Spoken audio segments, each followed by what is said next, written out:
Now, you hear us calling Sako and the rest con men. We call them 419ers. We call them all sort of names.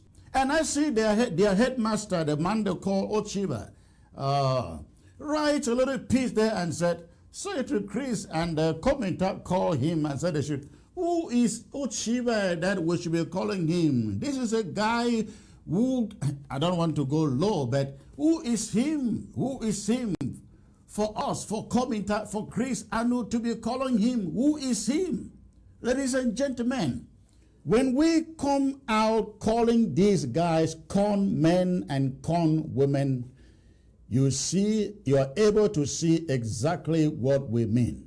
There are many of them like that, they are just like their master, Sako, and I will tell you why. But this is what I am saying.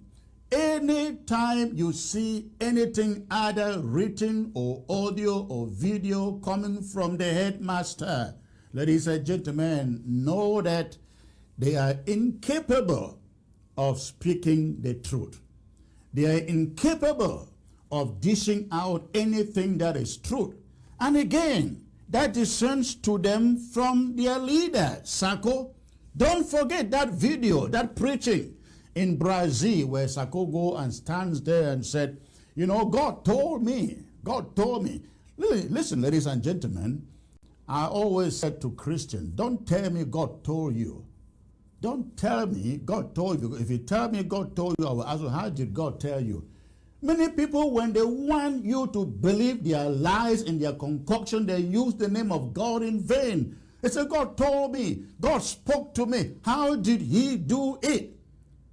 That is not to say God doesn't minister to people or speak to people, but many people just make it up. Especially people in the ministry.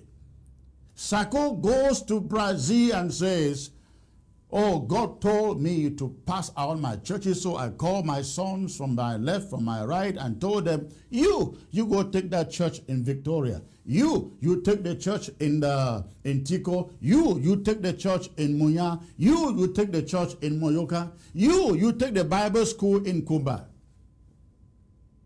Can you imagine somebody that is called a man of God fabricating these kind of lies? When you see a person who is able to stand before thousands of people and fabricate stuff like this, that person is capable of everything. And that's why we call them con men. Ladies and gentlemen, that's why we call them con men.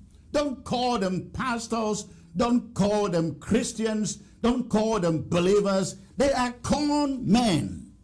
The same con man, ladies and gentlemen. Many of you have asked the question, how come Secretary Chris just turned away from Sako and started talking ill of him? Because he played the same con on yours truly.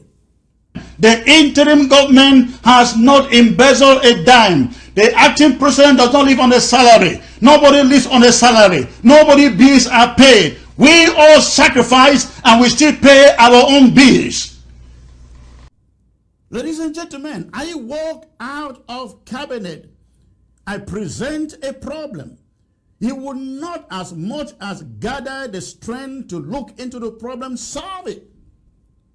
And after 1 year, talking about the problem, I realized that this guy was not serious. Somebody has to pin his foot on the ground and do something. I walked away from there. Guess what? The con man walked from one cabinet member to the other and told them, Secretary Chris is compromised. And you see the narrative that they promote out there. Secretary Chris is compromised. Secretary Chris was compromised when they released his mom. There are at least 4 cabinet members that I know, there are those I don't know, whom Sako went up to, framed me up, assassinated me before them. It was then I knew, ladies and gentlemen, this guy is a con guy. He's a 419er. He will say and do anything just to get his way. That was the day I drew the line. But I called him up. He brought a bishop and 3 of us, we sat down, 3 of us in front of the bishop. And I asked Sako, did you tell some cabinet members that Chris is compromised? He denied. The bishop is there. He can testify. Sako completely denied. Started shivering up. Who told you? Who told you about it? Was it the vice president? Was it Dr. Abongwa who told you? I said, your cabinet members. So ladies and gentlemen, I'm not saying this to be childish or to be mean, but I'm trying to reveal to you why sometimes we take the stance that we take against this guy.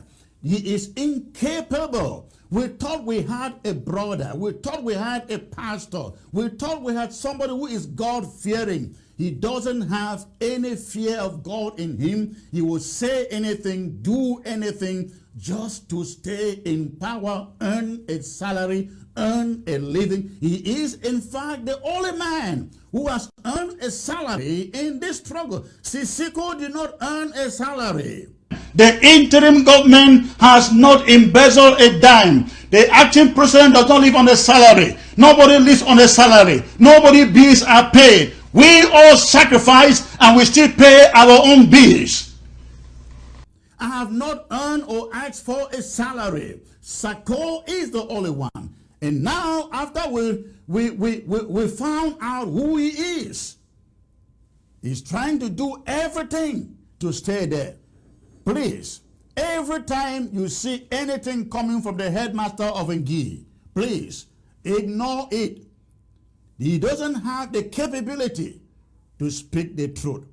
Anything you see, anytime you see something coming from one, is it Roslyn Lem or something like that, please, they don't have the capability of speaking truth.